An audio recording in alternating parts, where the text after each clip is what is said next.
These type of situations happen to all of us. They do. What are we supposed to do about it? No clue.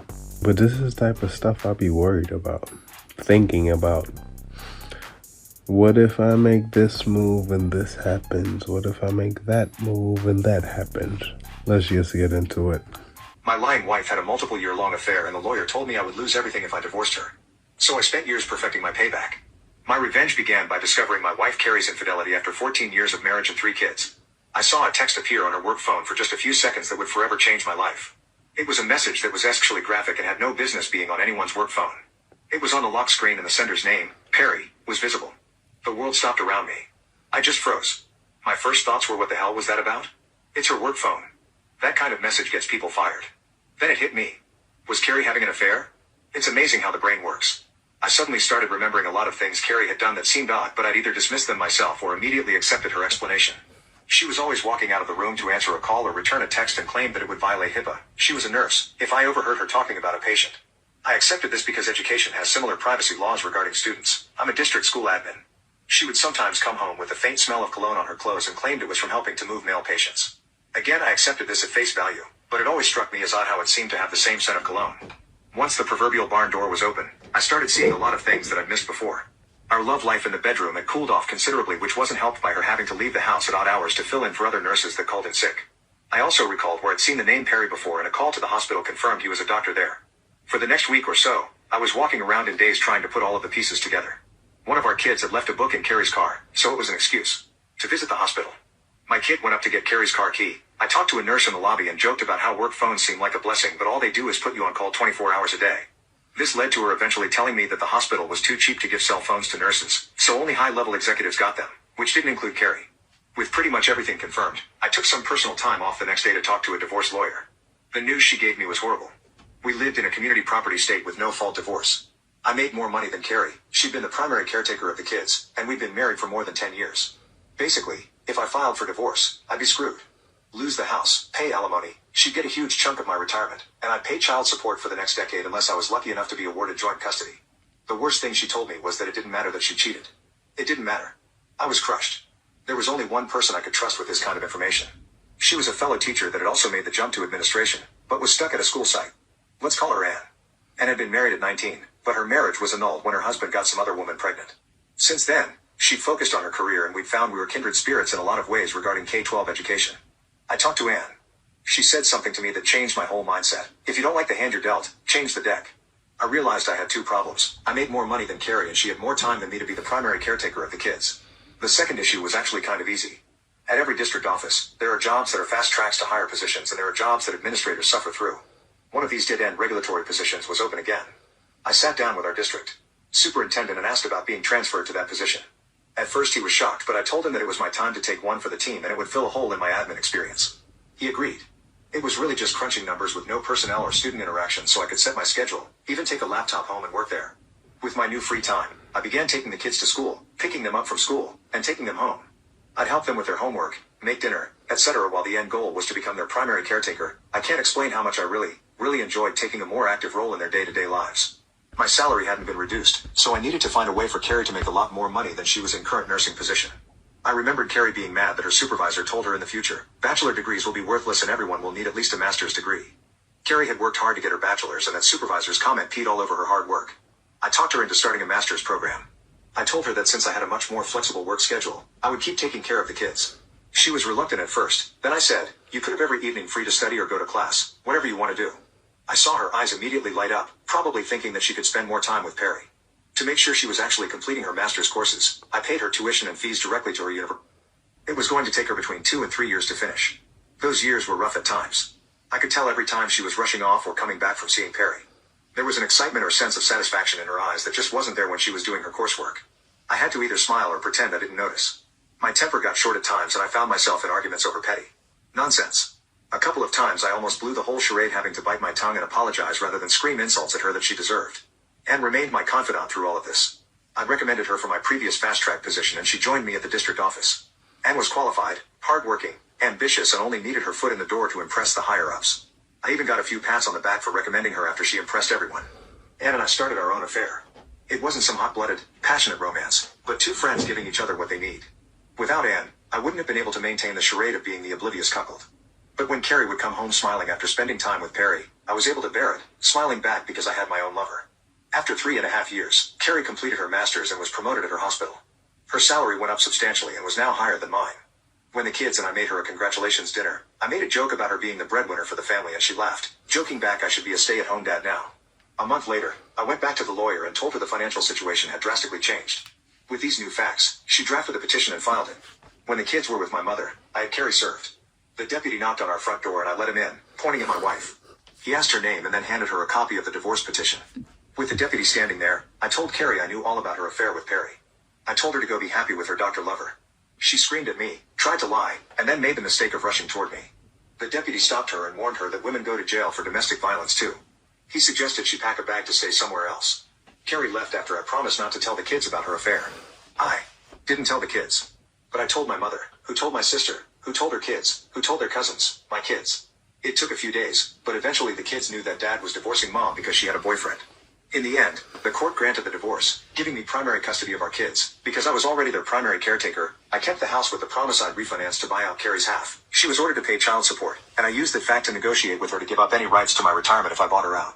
I was able to refinance my home, and with a little money borrowed from my parents, I bought our Carrie's community property interest in the home and in my retirement.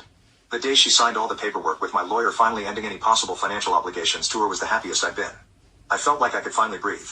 I celebrated with Anne, who'd been my rock through all of it. I'm not ashamed to say that through the years I cried many times in her arms. Anne and I would eventually marry. She got promoted to a higher position and I was convinced to take back my previous position at the district when my youngest child reached high school. Carrie and I got along well after the divorce. We took the kids to family therapy and worked out this co-parenting thing. For a few months, she took a beating from the kids about why she needed a boyfriend when Daddy was there all along. Between the kids and the therapist raking her over the coals, I didn't have to say anything at all. Carrie missed a lot of time with the kids because of her now legitimately busy work schedule, and I actually felt bad that my kids were missing time with their mother, so encouraged them to talk to her on the phone instead. When Carrie found out that I'd proposed to Anne, she congratulated me. I told her it's okay for her to marry Perry too. She got sad. She told me that Perry had started seeing another woman, a younger nurse at the hospital, because with her new position, she didn't have time for him, and when they did get together, she wasn't fun anymore. My ex-wife, the woman who cheated on me and destroyed our marriage, was looking to me for sympathy. I had none to give. What I had was years of anger and frustration. Years of knowing some other man was sleeping with my wife. I'd lost weight from not being able to eat. I'd suffered hypertension and had to confide in my doctor why it wasn't the stress of my job. I had to listen to my dentist complain about how I was grinding and listening to him tell me I'd need dental implants if it kept up. There were times when I had to be intimate with Carrie to keep up the charade, only to lie that I wanted to use rubbers to remind us how we used to have intimacy when we were dating, or because I might have a bladder infection, then go take a test anyway and wait for the results before seeing it again. But in the end, it was all worth it. It was going to... Damn. I'm sorry. I don't know whose story that was, but I'm sorry, bro. We'll talk. You had faith, and you waited 14 years, bro. 14 years to even do that. 14 years, bro. 14. To the person you thought you was gonna spend forever with. Not to say that you did wrong, because I respect it all the way. Like, what? Yeah. You had to go. She only noticed how good you were after you was gone. Why is that always the story? Why is being, I guess it would be considered bored or boredom? Because it's like, yo, I don't know about every person. I can't speak for every dude. I can't be in every situation. But if he's trying to do something, or if you're not explaining yourself well enough, then he won't understand what you're trying to say. But were you trying to explain it? Unless you just seen he gave you attention and you was okay with the attention. Because if that was the case, he could have gave you that same attention that you wanted. Nope, you wanted something new. Something never had. Something more advanced. Because if you're thinking about it right now, he made more money than your husband. Your husband still made more money than you, but you wanted somebody that made more money than him. But in the long run, he really didn't make more money than him. He just brought home more money than him. Two totally different stories. Because your husband can work overtime. I don't think surgeons really get like the overtime pay type shit. But it's not my place to say. But smart dude. He didn't play the system, but he knew what he wanted for himself and his children, and it wasn't her. I'm on that path all the way. Do it. Because not saying that she's a bad parent, but guys are better parents. They are. Especially ones who actually want their kids, not all the bad instances that we hear. Only the good ones. Because they're more good than bad. Yes, there are still bad. You can't never have good without the bad. But there's more good than bad with guys. There's more bad than good with girls. Wait, let me not say that. I could absolutely be wrong about that. So let me retract that statement. But that story is so fucking typical, bro. It's like you always feel like there will be something more there, and there ain't nothing there. There's legitimately nothing there. You're just convenient. This is always the story. If you have time, guys will use it. But then when us as guys point this out to whoever we like, date, or whoever, you don't believe us. You don't understand us, and you don't take what we're saying serious.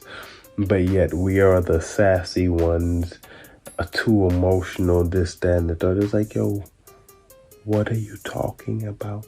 We're supposed to be like that with you. We say we love.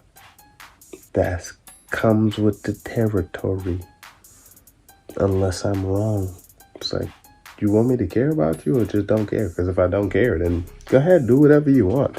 You will never be mine, so I will never take you serious. Well, I could only speak for me. Can't say nothing. I could only speak for me. But y'all seen that, man. It's just like these stories, I always see them. I haven't seen a lot of the equivalent of the male and female thing, but I always see these. These shits, they don't hurt, but then they do. It's like, damn. What if that happened to me? It's like, could I sit there and say I loved the person for so long that they legitimately didn't love you back? Because they felt like it is. Because it's like, yes, when a guy does it, it's the same thing. I can't describe it, but it's like, it's a bigger hurdle to get a female into bed than it is to get a male into bed. So we can't compare it. A guy cheating on his wife, that's just him getting over that hurdle. But a woman cheating on her husband, that should be a bigger hurdle. But I can't say. Don't want those situations to happen to me. Can't say it won't happen to me. Just prefer it not to happen to me at all. It's probably why some guys are so selective on what they do, say, and or act on. But I'm out of there.